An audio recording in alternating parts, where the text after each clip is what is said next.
This is the brief on the tactical challenges facing Chelsea's new manager in 2026. Xabi Alonso inherited a messy squad that finished 10th last season, facing a massive uphill battle to overhaul their identity while integrating high-priced talent.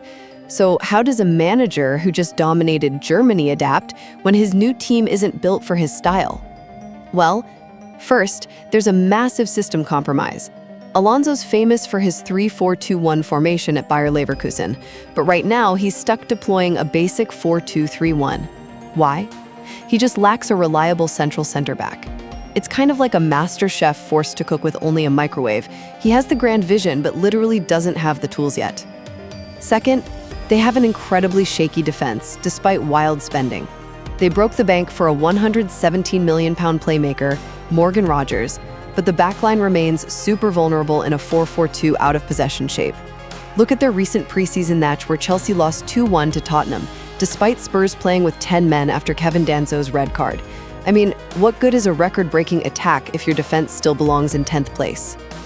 Finally, to compensate for these gaps, Alonso's instructing defenders, like Levi Colwill, to ping direct, long passes out wide.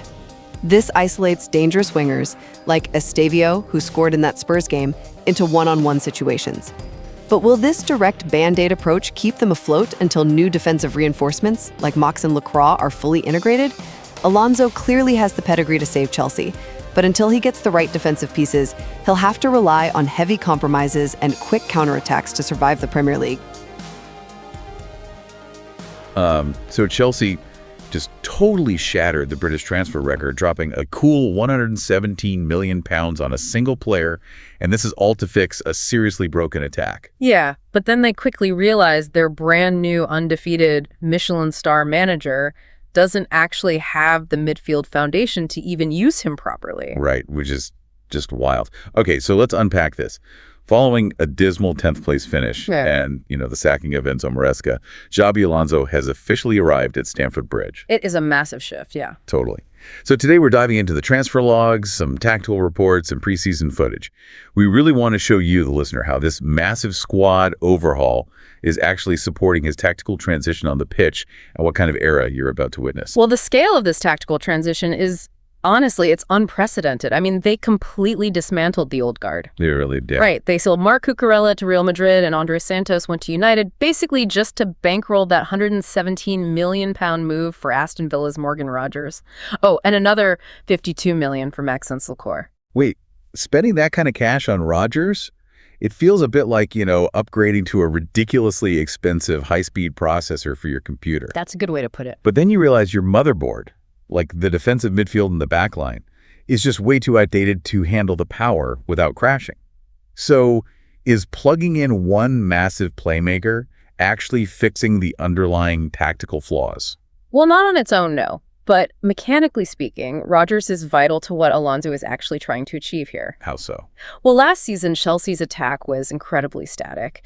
And Rogers, he just thrives in those half spaces, operating right between the opposition's midfield and defense. Oh, gotcha. Yeah, so in Alonso's ideal setup, Rogers basically acts as the central pivot in the final third.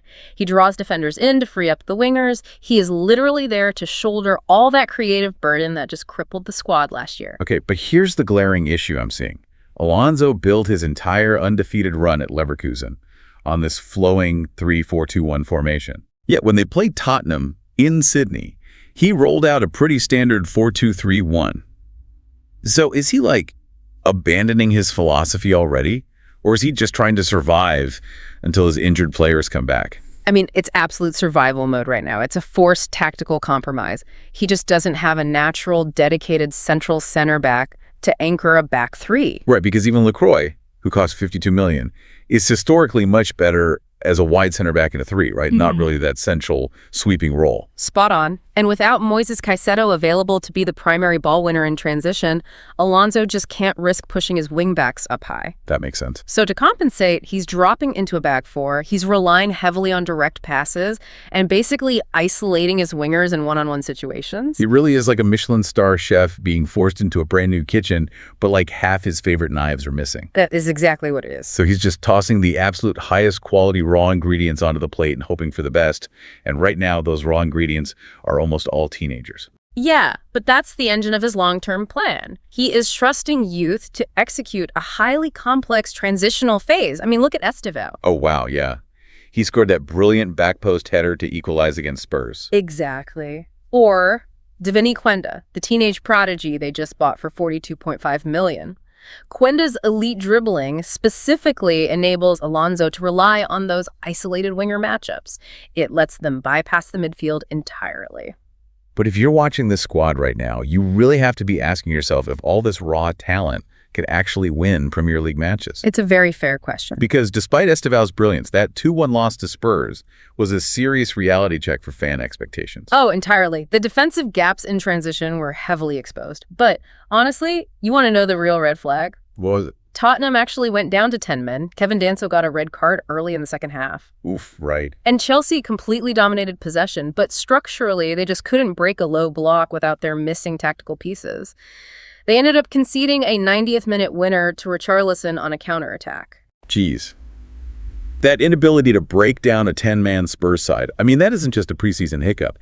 It highlights a youth project that needs years to really gel together. And years is exactly what they might not have. Exactly. Because off the pitch, the club just got slammed with a £10 million FA fine for historic agent breaches.